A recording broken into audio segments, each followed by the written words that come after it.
अस्सलाम वालेकुम स्टूडेंट्स। तो आज का जो हमारा क्लास 10th बायोलॉजी का टॉपिक है वो है ब्रीथिंग।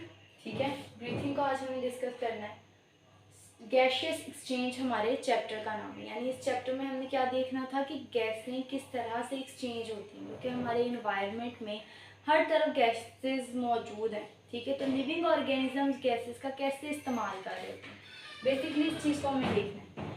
पहले हम लोग सेलुलर रिस्पायरेशन को डिटेल से पढ़ चुके हैं। आज हमें देखना है कि ब्रीथिंग और सेलुलर रिस्पायरेशन इन दोनों टर्म्स में किस चीज़ का डिफरेंस है, ये एक दूसरे से कैसे मुख्तलिफ हैं या इनका एक दूसरे के साथ कैसे ताल्लुक है। ठीक है, तो ब्रीथिंग क्या होती है? ब्रीथिंग कहते हैं सांस लेने के अमल को। ठीक है, इसको क्या कहते हैं? ब्रीथिंग कहते हैं। Breathing is just a physical process.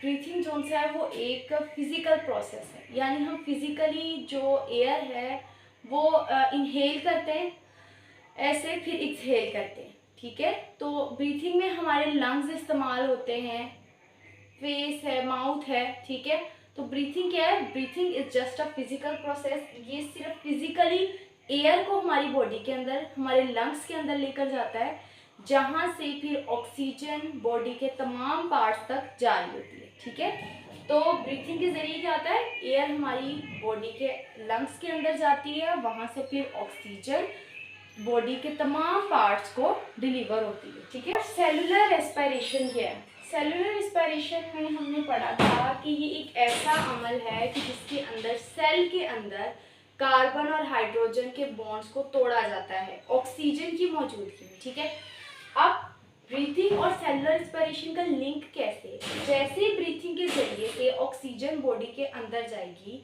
ठीक है, उसकी मदद से क्या होगा कि जो ऑक्सीजन की मौजूदगी में कार्बन और हाइड्रोजन के बॉन्ड्स ने टूटना था। ठीक है, तो जब ब्रीथिंग के जरिए ऑक्सीजन बॉडी के अंदर जाएगी तो फिर ही ऑक्सीजन सेलुलर रेस्पिरेशन के प्रोसेस के दौरान उसको मिलेगी सेल को, और फिर ये तमाम प्रोसेस होगा सेलुलर रेस्पिरेशन का। अगर कोई पर्सन है वो सांस ही नहीं ले रहा, ऑक्सीजन उसकी बॉडी के अंदर जा ही नहीं रही, तो ये जो सेलुलर रेस्पिरेशन का प्रोसेस है ये भी नहीं होगा। ठीक है, तो सेलुलर रेस्पिरेशन क्या है? It is a physical process, यानी ये फिजिकल प्रोसेस भी है। क्यों? क्योंकि ये ब्रीथिंग के साथ लिंक है इसका।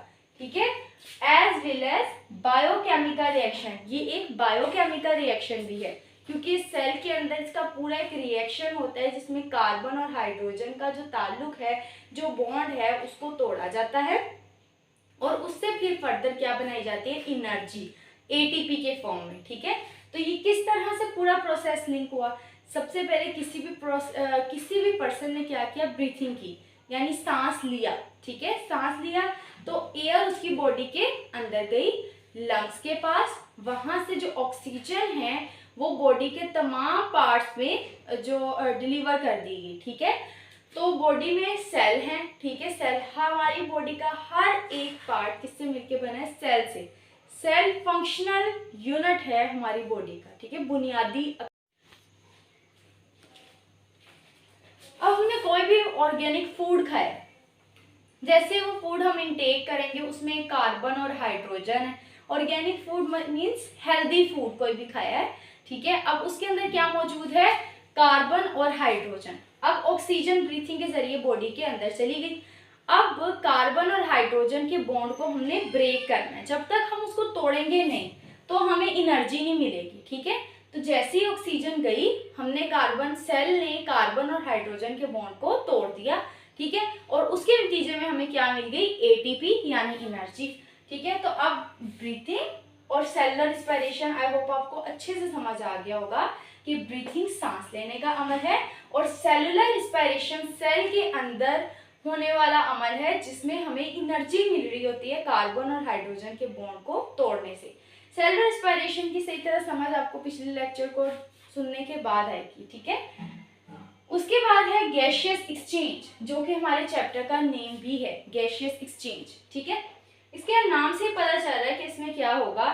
टेकिंग इन ऑफ ऑक्सीजन, यानी टेकिंग इन, लेना। ठीक है, मतलब ऑक्सीजन को बॉडी के अंदर खींचना। ठीक है, तो taking in of oxygen and giving out of carbon dioxide, और बॉडी से कार्बन डाइऑक्साइड को इलिमिनेट कराना, इसको हम क्या कहते हैं कि ये है गैशियस एक्सचेंज, यानी गैसों का तबादला है। प्लांट्स में ये एनिमल्स को देखते हुए ये डेफिनेशन कही। अब देखिए प्लांट्स हैं, प्लांट्स क्या करते हैं कि डे टाइम वो कार्बन डाइऑक्साइड को यूज करते हुए ऑक्सीजन बना रहे होते हैं, ठीक है, ऑक्सीजन बनाते हैं और जो एक्सेस ऑक्सीजन होती है उसको अपने इन्वायरमेंट में इलिमिनेट कर देते हैं। सबसे पहले वो खुद यूज कर रहे होते हैं ऑक्सीजन, फिर जो ज्यादा क्वांटिटी में ज्यादा मिकदार में ऑक्सीजन बन जाती है, जब वो कार्बन डाइऑक्साइड बना रहे हैं तो जो एक्सेस कार्बन डाइऑक्साइड है वो इलिमिनेट करेंगे बॉडी के अंदर से। इसी वजह से कहते हैं कि रात को दरख्तों के या प्लांट्स के पास नहीं जाना चाहिए। इसकी बेसिक वजह ये होती है कि उस वक्त वो कार्बन डाइऑक्साइड को अपनी बॉडी से इलिमिनेट कर रहे होते हैं, ठीक है। और अगर कोई पर्सन दरख्त के नीचे जाके सो, जैसे विलेजेस में होता है कि वो दरख्त के नीचे जाके सो जाते हैं, ठीक है, तो उसकी वजह से क्या होता है, उनको सांस लेने में प्रॉब्लम होता है क्योंकि प्लांट तो कार्बन डाइऑक्साइड रिलीज कर रहा है उस वक्त, तो उनको फिर ऑक्सीजन की कमी की वजह से सांस लेने में क्या होगा, प्रॉब्लम होगा, ठीक है। तो आई होप आपको ये समझ आ गया होगा कि ब्रीथिंग क्या है, सेलुलर रेस्पिरेशन क्या है और गैसियस एक्सचेंज क्या है। तो अब जो ब्रीथिंग है ना, ब्रीथिंग की डेफिनेशन ये है कि इसमें भी हम ऑक्सीजन को टेक कर रहे होते हैं, ठीक है, ऑक्सीजन को यूज करते हैं। तो आई होप आपको ये सारा कुछ समझ आ गया होगा। अगर किसी भी बात की कंफ्यूजन है आप कमेंट सेक्शन में पूछ सकते हैं। अल्लाह हाफिज़।